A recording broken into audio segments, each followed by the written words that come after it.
prompt engineering is a collective term that basically just refers to how you phrase a question to a language learning model, which is an LLM for short.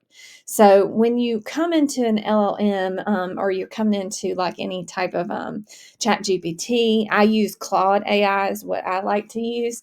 But if I come in here and I'm going to start asking it questions, and that's what you typically do, is it's just another way of searching content online. And so if I come in here, I don't want to just do a simple question. I want to make it complex, and I want to tell the AI, because it is a language learning model. That's an important term because it is learning from you as much as you are learning from it. So it's a two-way street.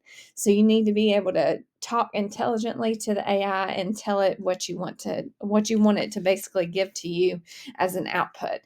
So if I'm coming in here and I want it to create a blog post for me, I want to make sure that it's formatted in certain ways. I want to make sure that, it's addressing all the high level topics that I'm trying to get it to talk about. So for an example tonight, I'm going to write a blog post about why website design is important for a small business in the Augusta, Georgia community.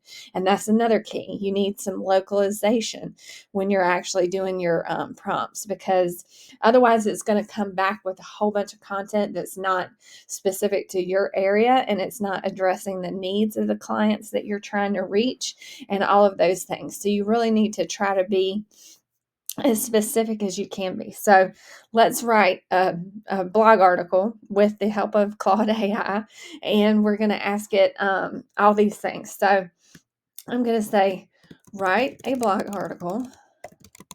And another thing is, you do not have to get all your spelling correct, because it's AI is going to fix it anyways. AI is basically trying to figure out what is the next the probability of the next word or letter coming next in a sentence or a sentence structure or language. So that's what it's trying to do. So write a blog article about why small businesses in the Augusta, Georgia area need a responsive website design for their business.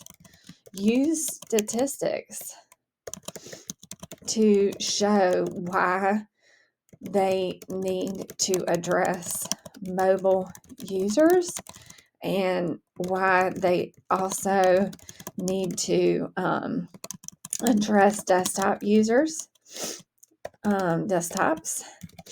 Make sure to cover what types of content they need to have on their website. Address who they need to speak to on their website. Who is their audience?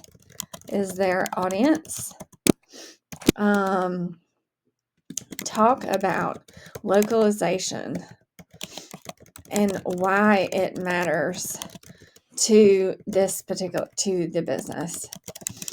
And then I'm going to also cap it off with give examples of before and after case studies on why a redesign is important for small businesses who have outdated content on their websites.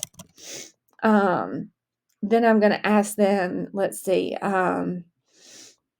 use the brand. This is a big one that I see, like AI, it uses terms like our, we, they're just broad pronouns. They don't actually address, like, who are you trying to talk about? Who is the brand that is communicating this message? Because it's just regurgitating other people's content anyways. I mean, that's what a language learning model does. So if you're wanting to make it personalized and make it unique to you, you need to make sure that you're conveying the brand message. Use the brand Ashley Bailey Designs as the person who is writing the article, make sure to use that brand name consistently throughout the article. Use call to actions. That's what CTA means, calls to action. Use CTAs to write back or to cause the visitor to want to reach out for help. Okay. So see, a lot of people, when I see them writing like blog prompts or whatever, they're writing like little small questions like, what's the color of the sky today or something like that. You really need to give it a more thorough, in-depth look at what you're trying to say. So then I'm going to hit enter and let's just see what it does. It's going to come back with content and I'm going to read it and I'm going to criticize kind of like what it's going to spit out. So just give it a second. See, it's researching, it's going to 10 different articles to get those statistics. See, a lot of people don't get this type of content because they're not asking it for statistics and things like that. So, why Augusta, Georgia, small businesses need a responsive website design in 2025. So, that is the problem that I'm trying to address by writing the article. That's important. The cost of not having a website, that's important too. I'm just skimming this as I was writing all of its things. But see, this is what they call actually like a cornerstone article of a blog. Like it's a longer style piece because it's addressing a lot of different things. I need to add, I can already tell you I'm going to need to add tips on like how they can do it themselves and why they might stop at some point and want to ask for a consultant's help because that's who I am. So I want to try to interject myself into that message. All right, now I'm reviewing the content. And of course, everybody now pretty much knows that when things say in today's digital first world, that that's a marker that the content is generated by AI. So you want to take that out.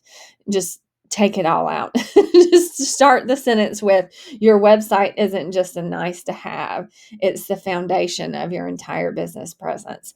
And here's where, if I had not given it the localization or like the business brand name, it would have just said, I've worked with dozens of local businesses. Like it wouldn't have started that with the brand name. So that's good to do that.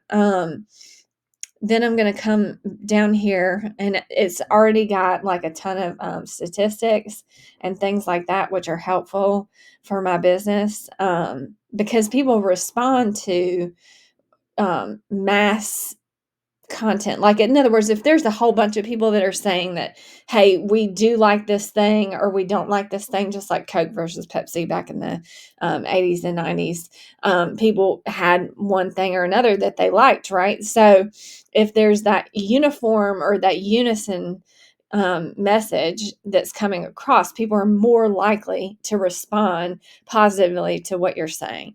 So here's where I'm actually saying those different things in this message. So I will go through, I'll read this, and then I'm going to post it. But I did just want to give you an example of what prompt engineering is and why it's important when you're trying to write content, especially if you're trying to write essays, if you're trying to write papers for school and things like that. You need to make sure that you're taking out all the indicators that the content was generated through AI. So I hope this helps.